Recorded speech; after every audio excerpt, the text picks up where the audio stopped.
Now, Roma Wines, R-O-M-A, made in California for enjoyment throughout the world.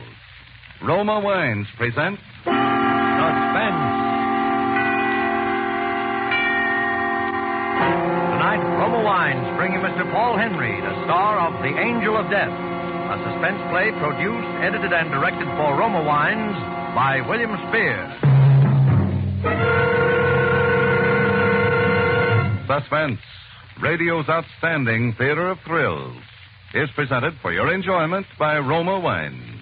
That's R-O-M-A, Roma Wines.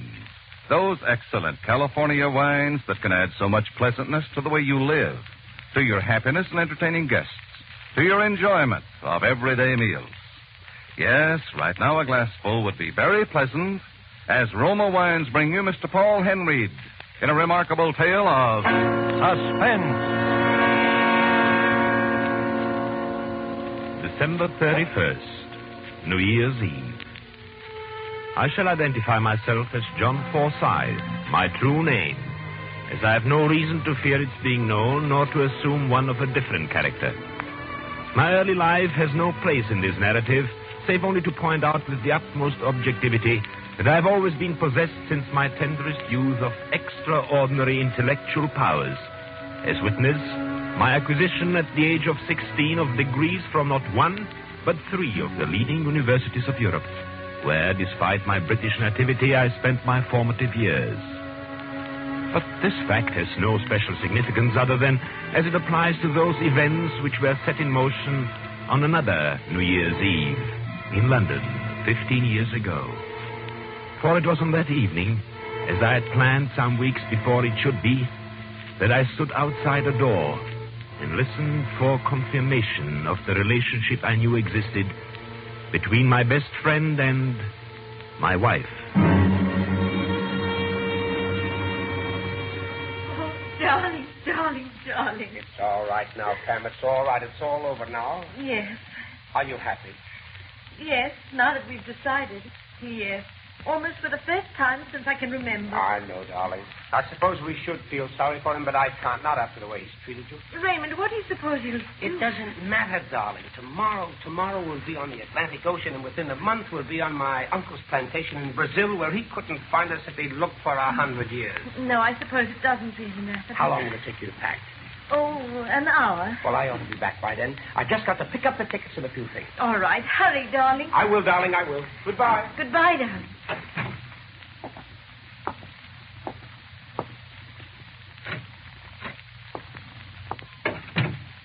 Good evening, my dear. Why, what's the matter, Pamela? You look as though you'd seen a ghost. Oh, why, nothing. You startled me, that's all. You said you were going out of town for the holidays. And you don't usually come in by the back door. You needn't be alarmed. I shall only be a moment. I forgot something. Can I get it for you? Your anxiety for my every wish is touching. But no, thank you. By the way, Pamela, have you any last words? Any what? We may not see each other for a while, you know. John, what are you talking about?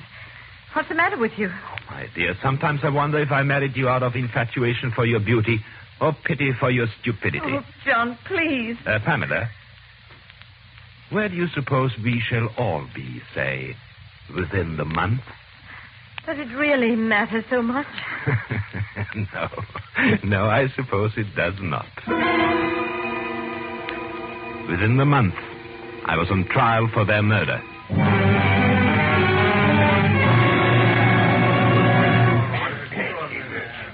You are Henry Jenkins, proprietor of the Crown and Lion, number 17, Buxton Street. I'm that one, sir. I am. Henry Jenkins, sole owner and proprietor of... Now, will you kindly repeat the words spoken by the prisoner in the dock while in your place of business several weeks ago?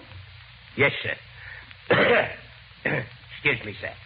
About 2 weeks ago one night, Mr. Forsyth there, who's a steady customer of mine, although not what you'd call a sociable man. Yes.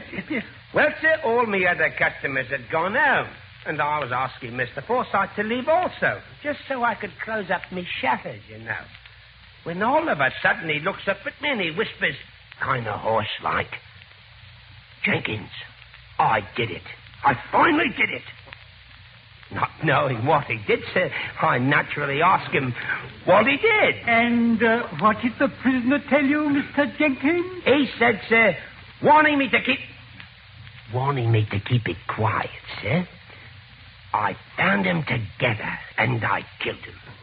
And then he laughs in a crazy way and added, "And Jenkins, I've hid the bodies where no one will ever find them." Well, that's what he said, sir, so help me a tit.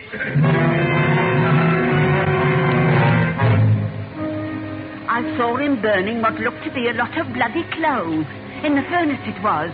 And he didn't try to hide them either. Just stared at me kind of odd-like and went right on as brazen as you please, he did. He wasn't worried at all. He said the two of them won't ever get away together, except if they are dead.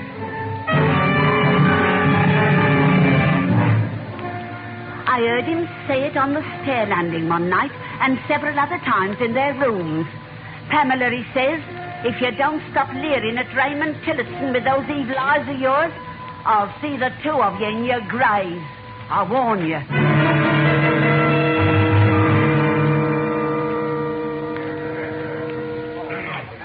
The court feels that it is its duty at this time again to remind the prisoner that he has so far made, nor allowed to be made by counsel in his defense, no cross-examination of witnesses, nor rebuttal to the charges made by the prosecution of any kind, and that this attitude can only result adversely to his cause.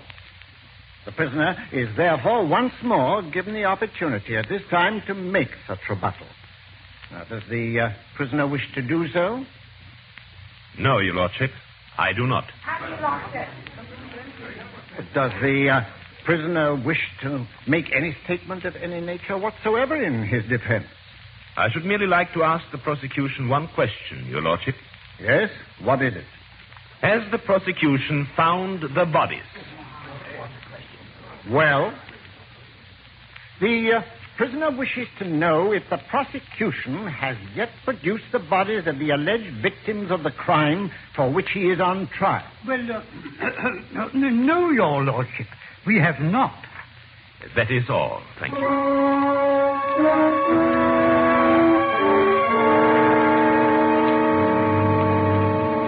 To kill them had been my plan and my intention, naturally. But not in the usual stupid way such things are done, where men gamble their own lives against the lives of those whom they destroy. Every faculty of my intelligence revolted against such a thought. And so, for me, the gambler's risk was needless. So I planned it. It was therefore without fear or question that I stood before the court to hear the verdict which, in all the writing of it, I had contrived against myself. Order!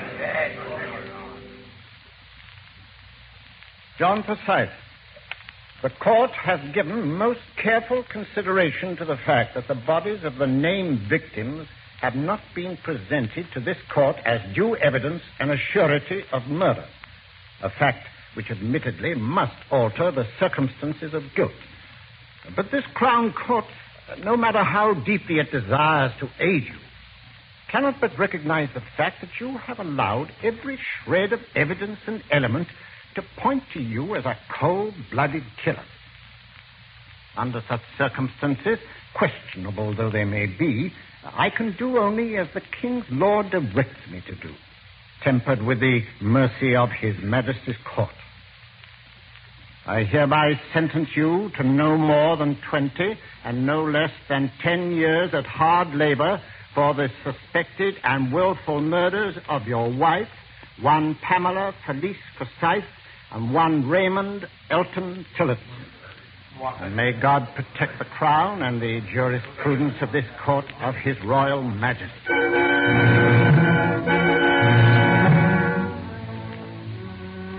10 to 20 years. It was perhaps a bit more than I expected, but I was content. And it may be that there was even the trace of a smile upon my lips as I left the courtroom.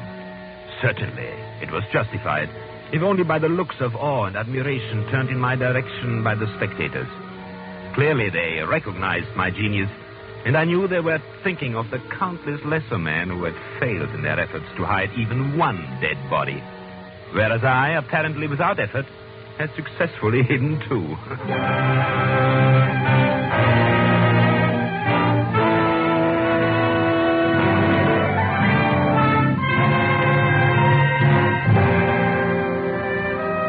For Suspense, Roma Wines are bringing you as star Paul Henry in The Angel of Death by Alan Cameron. Roma Wines present nation tonight in radio's outstanding theater of thrills, Suspense.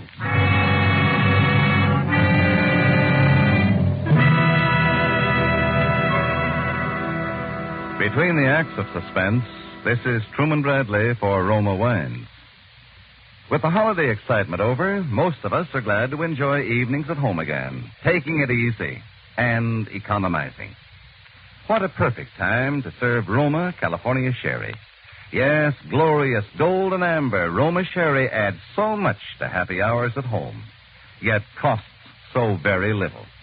More Americans every day make Roma Sherry first call for dinner. You'll find Roma Sherry ideal for entertaining, too. Delicious anytime. For Roma Sherry is a happy, mellow wine with tempting fragrance, satisfying, natural sweetness, and superb nut-like taste. Roma Sherry, like all Roma wine, is a true wine, unvaryingly good always. Crushed from choicest grapes, grown in California's finest vineyards, then unhurriedly guided to tempting perfection by Roma's ancient winemaking skill. Bottled at the winery. Get Roma Sherry tomorrow, now selling at lowest prices in years. Insist on Roma, R-O-M-A, Roma wine, for uniformly fine quality at low cost. Remember, more Americans enjoy Roma than any other wine. And now Roma Wines brings back to our Hollywood soundstage Paul Henry as John Forsythe in The Angel of Death, a play well calculated to keep you in suspense.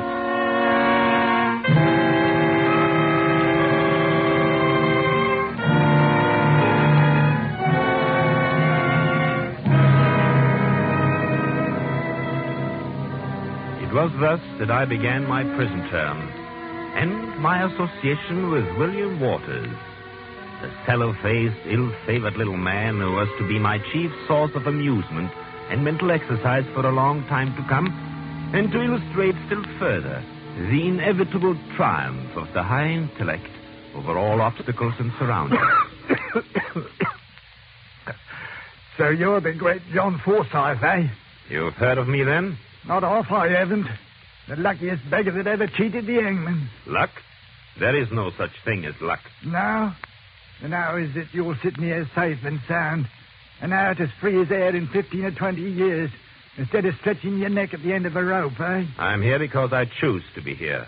That is all. Because you choose to be, eh?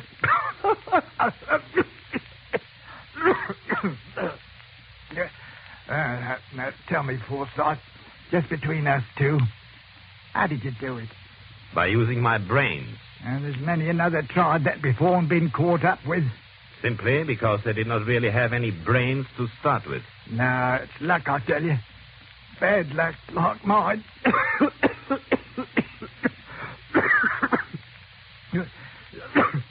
You want to hear the worst bit of luck ever ruined a man's life? Well, if you wish to call it that, why not?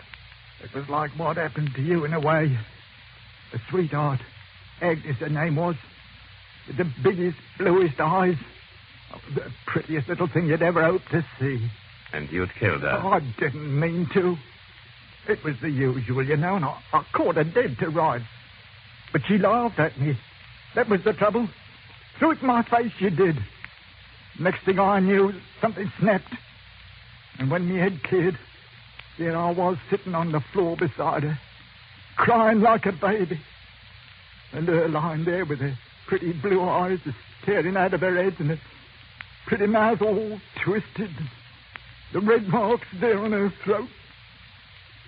The marks of these two very ends where I'd strangled the life out of her. You weren't unlucky. You were stupid. You killed her without planning it. Well, and what did you do with the body? Cemented her into the wall of the cellar. And the bloke next door had a gas heater. Exploded and blew out the old ruddy wall between us, it did. By the time I got home, there was farming and bobbies all over the place. And there was Agnes, what was left of her, lying right out in the middle of the cellar floor for all the world to see. The truly intelligent man foresees every possibility and guards against it. Who could? Who could foresee a thing like that? I could. You could? I stand before you as the living proof of it. In 10 or 15 years, I shall be free because I'm intelligent. Whereas you will rot and die here because you are stupid. Oh, pretty clever, ain't you? Know just about everything there is to know, don't you? No, not everything. But quite a lot of things. For instance, I know something about that cough of yours. What about it? The color of your skin, the look about your eyes, the way you breathe. I hope you're not afraid to die, Waters. Oh, rubbish. What are you talking about? Have you ever heard of retribution, Waters? What? Oh, the inevitable fate that pursues and at last destroys the criminal mind. Vengeance, you might call it. Rot. You don't think anything's going to happen to you or me, do you? And not to me, Waters. For the intelligent man foresees and prevents even that. But to you, Waters, most certainly to you. Oh, indeed. And who's going to do all of this? Oh, he is known by various names, Waters, but best known as the Angel of Death.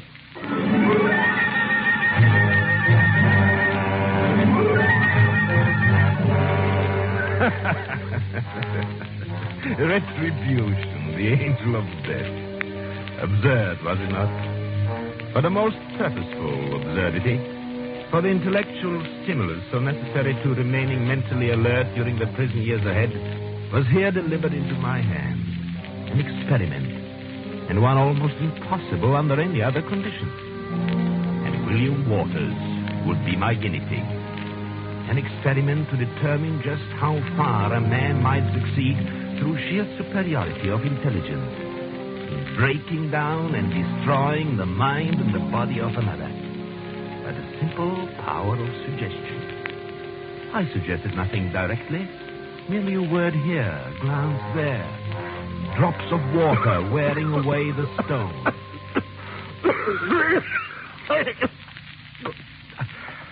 I got a fever again tonight, haven't I, John? No, a touch perhaps, but that is all. The head feels up. It's that blasted cough, what does it? No, you mustn't worry about it. It's very bad for people with your condition to worry. What condition? What condition, John? Why, nothing. People with a cough like yours, people who feel, indisposed, that's all. Oh. What's that book you're reading, Mikey? Just a book. A scientific book that I got from the prison library. What sort of a scientific book? Oh, a general book on medicine. Things like that, you know. Here, let me see it. Oh, no. You wouldn't understand. Here, give it here. No, please, give it back to me. You wouldn't be interested. Oh. You had it open at this place here, didn't you? This is what you've been reading, ain't it? Well, yes, among other things. Tuberculosis? Is that what I got, John? Tuberculosis? Oh, don't be silly. There's nothing seriously wrong with you. John, you've got to tell me.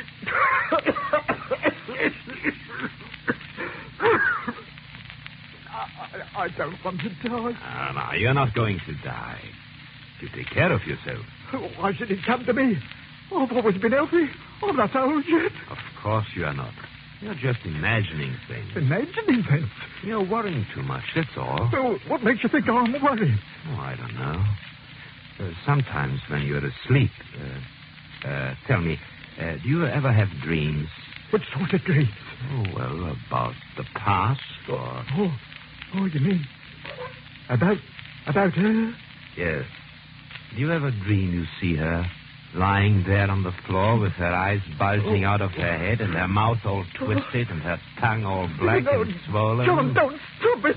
And your fingers digging into her throat? Stop it! Stop it! Stop it! matter here? Oh, he seems somewhat disturbed in his mind this evening, guard. Oh, his mind, eh? Oh, that reminds me. Doctor said we was to try to prevail on him to get out of his bunk tomorrow and get outside, get a little exercise and fresh air. Oh? You tell him, eh? Oh, all right, yes, I will. What was you two muttering about? Oh, he was just telling me what the doctor said about you. What? Oh, he wants you to stay in your bunk and get plenty of rest.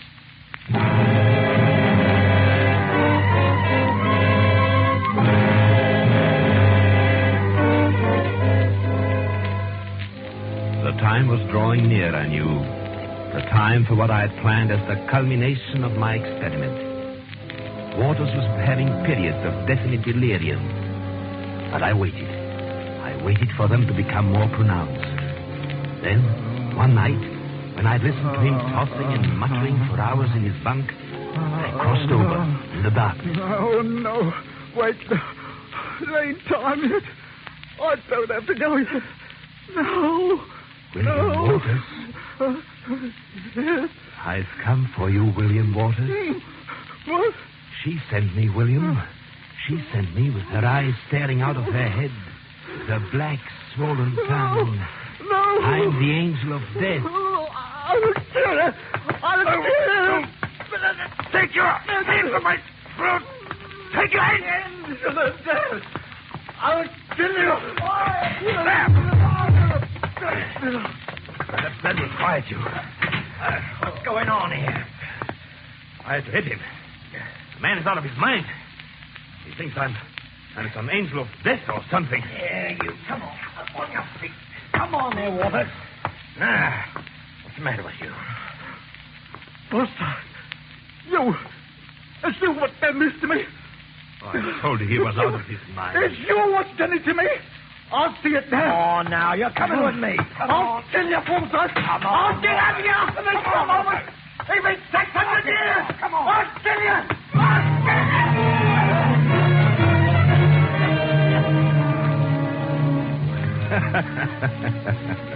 It was interesting while it lasted. And I've always believed that given a little more time, I could have ended my experiment successfully. But I'd other plans to make now. Plans for the day when I would be free. And at last it came. At last I was walking away from the prison gate a free man. And now began my search. It was not difficult. It led me at last to Paris, to a small apartment, where I went tonight, December 31st, New Year's Eve. Yes? Good evening. Well, good evening, sir. Did you wish to see someone? Oh, you don't recognize me? Why, I do, of course, but, are you a friend of Pam's? I'm indeed. Who is it, darling? It's a friend of yours, dear. A friend of both of you. John. What? Yes, in fact, your husband, my dear, and Raymond's best friend. John, it's been... 15 years, yes. You only returned to Paris recently, did you not? Yes, a short time ago. And you never knew that I was convicted and sentenced to prison for your double murder, did you? Murder? Oh, that was quite as I planned it. I knew where you were, but the authorities did not. John. But perhaps you have heard of a curious legal technicality which provides that a man cannot be convicted twice for the same crime. You see, I've already paid for your murders. And now I've come to collect an ancient debt. Put down that gun.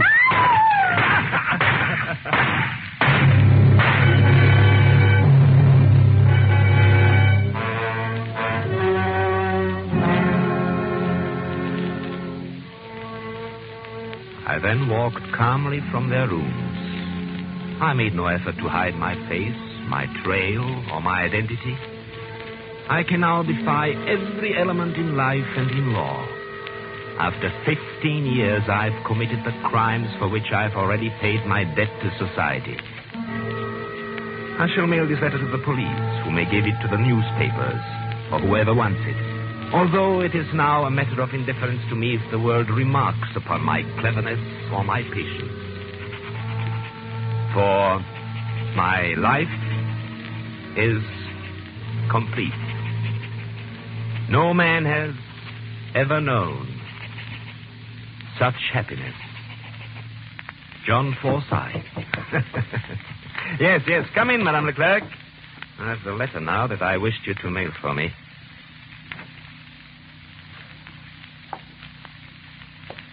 I've come to you, John Forsyth. Waters. I'm not Waters any longer. How did you get out? They said I was insane, so I hadn't been responsible when I killed her. Then they said I was cured, sane again. And then they let me out.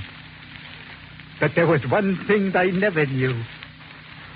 They never knew who I really was. What are you talking about? That's why I've come to you, John Forsyth. I am the chosen messenger of an higher power. Look here, Waters. Die, John Forsyth.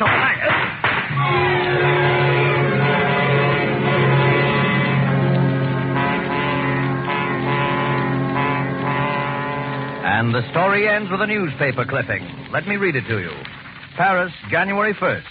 This gay metropolis spent one of its quietest New Year's Eves in recent years. In all Greater Paris, there were only 2 recorded deaths by violence, both of which, by a strange coincidence, occurred within a few yards of each other. The first was the fatal shooting by an unknown assailant of an Englishman, John Forsyth. The second victim, unidentified, had apparently leaped from a window or roof of the same dwelling occupied by Forsyth. Police were at a loss to explain a weird black silk robe and cape worn by the man. Geneviève Leclerc, concierge of the building, alleges to have heard a voice repeating an English phrase, "I am the angel of death," just before the suicidal leap. However, this can hardly have any bearing on the case, since the said phrase was undoubtedly uttered by New Year's revelers in the neighborhood.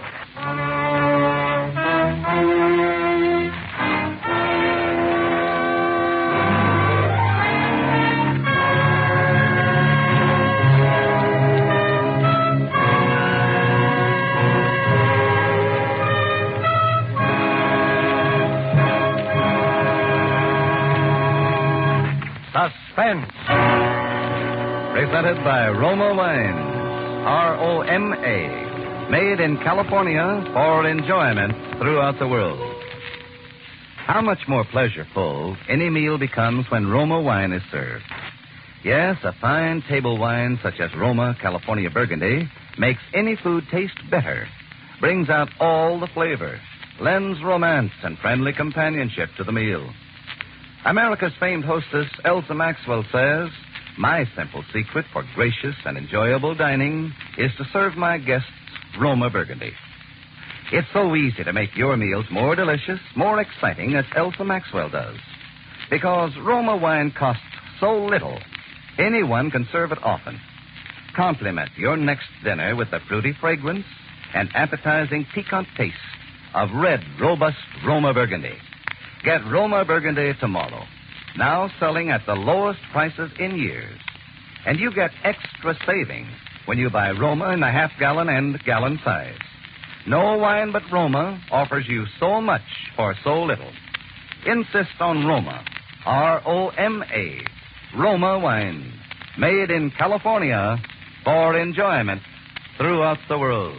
Paul Henry appeared through the courtesy of Warner Brothers Studios and will soon be seen in their production, Devotion.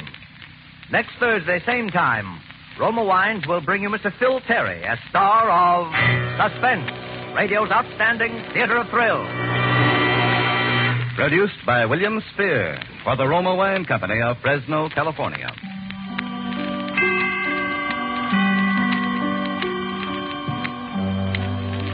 This is CBS, the Columbia Broadcasting System.